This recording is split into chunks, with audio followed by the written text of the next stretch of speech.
Dans quelques jours, si tout va bien, peut-être le week-end, je dis bien peut-être, je ne suis ni de la CENI, encore moins de forces politiques en présence, tout simplement journaliste.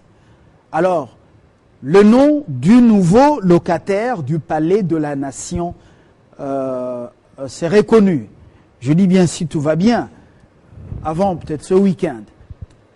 Alors, quels seront ces défis? Un président de transition, vu les problèmes auxquels il fera face, alors toutes ces questions sont sur la table, avec deux invités, deux professeurs. Sekimonyo Joe, vous êtes professeur d'économie, conférencier, auteur de plusieurs publications. Vous êtes à ma droite. Bonsoir. Bonsoir. Meilleurs vœux. Merci. Et puis, Mabaka Placide, vous êtes à ma gauche, professeur de droit public. Voilà, vous tous, vous êtes Banamboka, mais vous, le premier aux États-Unis, le second en France, mais avec des cours que vous dispensez partout, et même au pays. Alors, les principaux défis, je voudrais commencer par vous. Le futur président, dans quelques jours, va-t-il, d'abord, quels seront ses problèmes? Par où il faudra qu'il commence? Merci. Les problèmes sont nombreux. Les problèmes sont nombreux, mais je vais dégager, je dirais, 3 défis principaux et j'en retiendrai, en ce qui me concerne, au regard de mes compétences, 2 essentiels. Il y a les défis que j'appelle les défis structurels ou institutionnels, parce que si aujourd'hui on a eu des difficultés pour l'organisation des élections, pour la stabilité des institutions, c'est lié à la question de la stabilité constitutionnelle, donc question des institutions, donc la forme, la manière dont la Constitution a été conçue. Ça, c'est ce que j'appelle les défis structurels. Donc, qui sont liés à la cohérence constitutionnelle, à la cohérence structurelle. Le deuxième défi, c'est ce qu'on peut appeler le défi social ou les défis sociaux, qui sont nombreux. Et troisième, les défis économiques, bien sûr. Bon, social et économique, c'est lié. Mais la base, à mon sens, la fondation, pour que la maison tienne debout et reste stable d'une manière, je dirais, durable, c'est d'abord la cohérence structurelle, la cohérence constitutionnelle. Voilà le premier défi à relever que je pourrais développer tantôt. Je reviens à vous tout à l'heure. Vous avez 2 publications qui sont les plus en vogue, protection de l'enfant, risques et perspectives de la Constitution de 2006. On va revenir. Sekimonyo, le futur président, c'est lui que, en fait, dont tout le monde attend. Sera-t-il un président des transitions? Quels seront ses véritables défis? Moi, je dis, je suis biaisé, je pense plutôt c'est le contraire. Quand on parle de droit, c'est mettre la charrue devant le bœuf. Oui. Moi, je pense que le développement apporte la paix. Le plus grand problème, c'est le problème de salaire.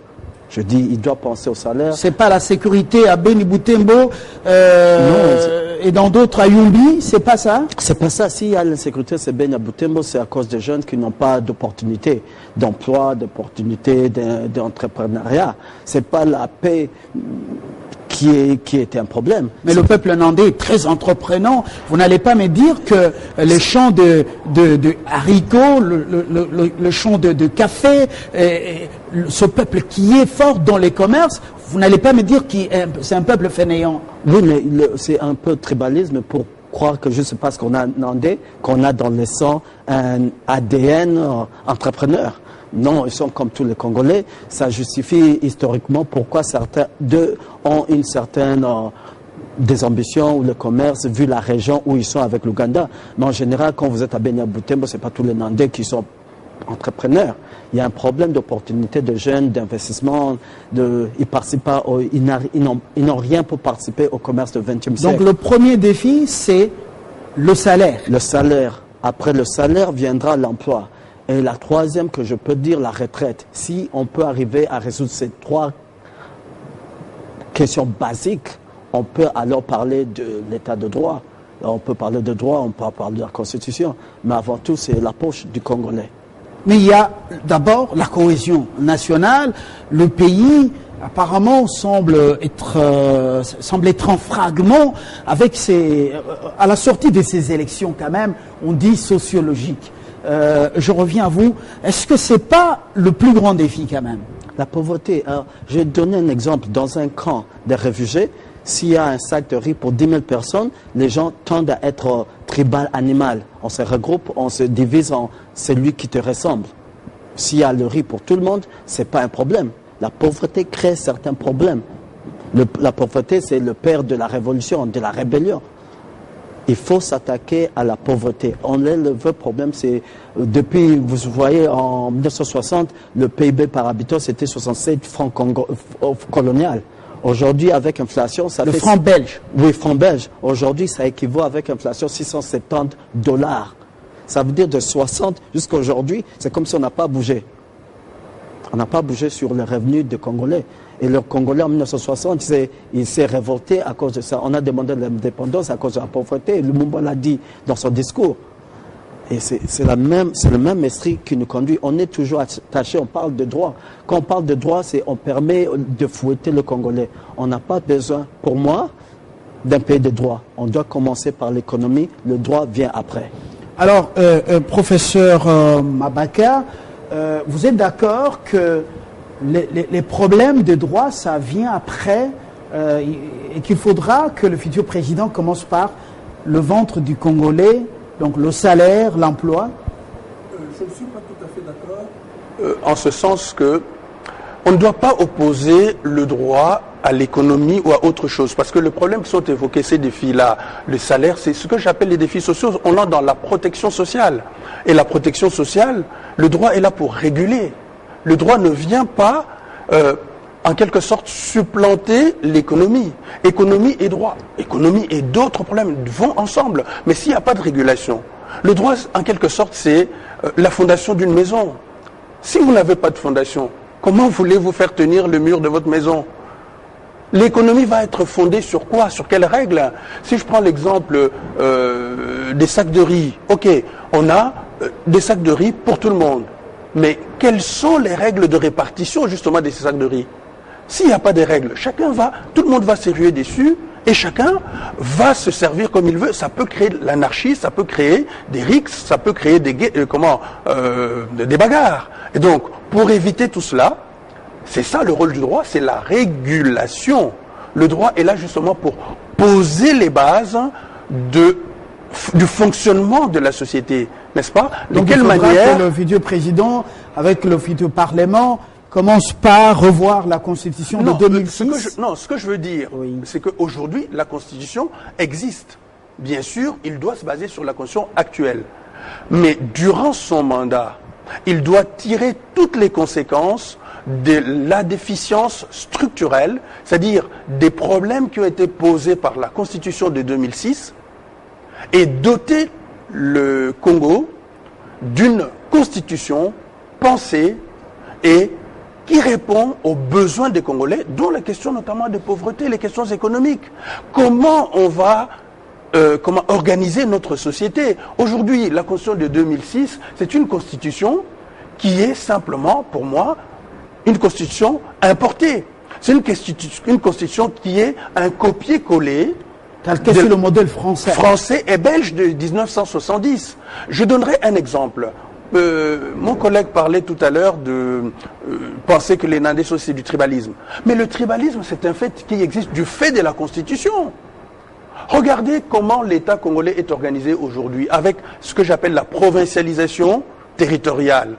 Donc l'organisation territoriale du Congo, c'est 25 provinces, y compris la ville de Kinshasa, 26, c'est ça je crois, sauf erreur de ma part, 26. Mais entre l'État central, les provinces et ce qu'on appelle les entités territoriales décentralisées, on se rend compte que la forme juridique de l'État est à la fois unitaire, mais également fédérale. si vous voulez. C'est ce que j'ai développé dans mon ouvrage, justement, sur la Constitution, risque et prospective. C'est que on n'a pas un État qui décide de tout.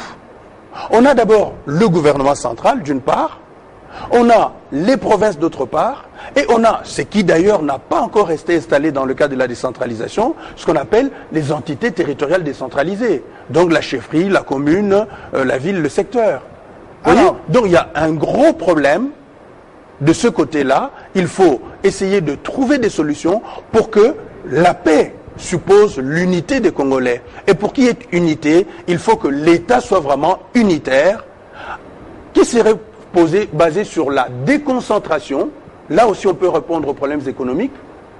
Et la décentralisation qui doit être mise en place avec ce que j'appelle l'auto-organisation de ces collectivités territoriales, qui doit être aussi revue, et non pas la libre organisation. Alors, Joe Sekimogno, le développement doit-il partir de la base au sommet ou du sommet jusqu'à la base?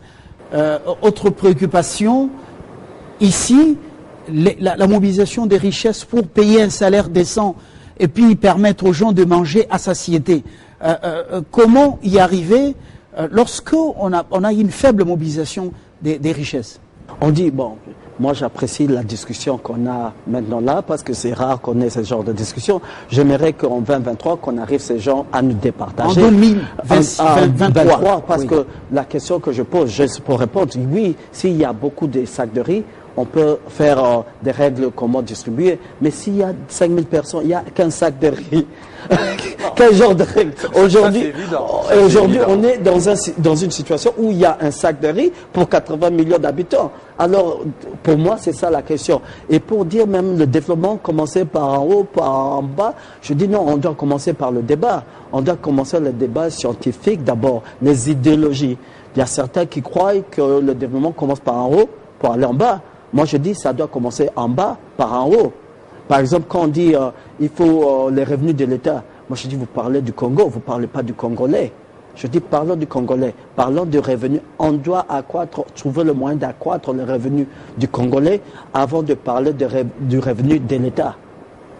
L'État doit être l'esclave financier des individus, pas de l'État. Ça veut dire, aujourd'hui, vous avez le code minier pour refouler de l'argent dans les caisses de l'État. Moi, je dis non, on devait parler du SMIC. On devait penser au Congolais. Alors, cette réforme, justement, initiée par le président de la République, oui, c'est une réforme que le Parlement a donc réussi, promulguée par le chef de l'État, le nouveau code minier. Est-ce une bonne nouvelle ou une mauvaise nouvelle? Moi, je dis plutôt que ça a été une nouvelle relevante. On a augmenté, on a parlé du Congo, on n'a pas parlé du Congolais. Aujourd'hui, vous allez deux fois à l'intérieur, à Kolwezi, à Kipushi, où un expat est payé 5, 10 fois, 20 fois que le Congolais pour le même travail. Pour quelle raison? Le Congolais est aussi humain que l'expat. Ça, c'est pas même juridique. Si, d'où la nécessité des règles. La règle, mais je dis aujourd'hui, on doit parler du SMIC. On doit parler idéologiquement. Après ça, quand on a assez de sacs de riz, j'apprécie qu'on parle de règles, mais aujourd'hui, on doit savoir comment on va augmenter le sac de riz dans 5 ans. Et on n'est pas encore au niveau de parler de la jurisprudence des règles de jeu. Donc le futur président qu'on attend dans quelques jours doit mettre le Congolais au centre de son action.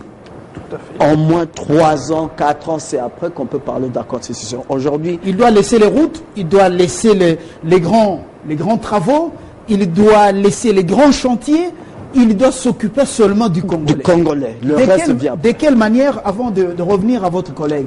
On doit parler SMIC, on doit accroître le SMIC, on doit avoir... Mais SMIC, combien de Congolais travaillent?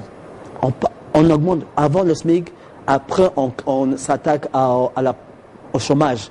Parce qu'on peut avoir, je vous ai parlé une fois de l'île de Cuba, qui a un taux de chômage presque 0. Mais les gens sont pauvres parce que le salaire sont $10 par mois. Ça veut dire qu'on doit s'attaquer au SMIC. C'est après, ça va créer une crise économique. On doit avoir une banque centrale qui comprend comment créer la machine créancière. On vit à l'étranger. Je dis pourquoi nous, Congolais, quand on est à l'étranger, on parle des scientifiques, on parle du salaire, on parle du SMIC, on parle de la retraite. On vient au Congo, on réduit dans l'ambition du Congolais d'être humain. On doit, même les gilets jaunes, je crois la deuxième question de la charte, c'était SMIC, c'était retraite. On doit copier. Certaines places, on peut copier, amener au Congo. Ça va créer une crise, mais ça sera une crise, comment on appelle, positive, après 5 ans. Alors, professeur Mabaka, vous sentez qu'on est au-delà de Alon Guinaye?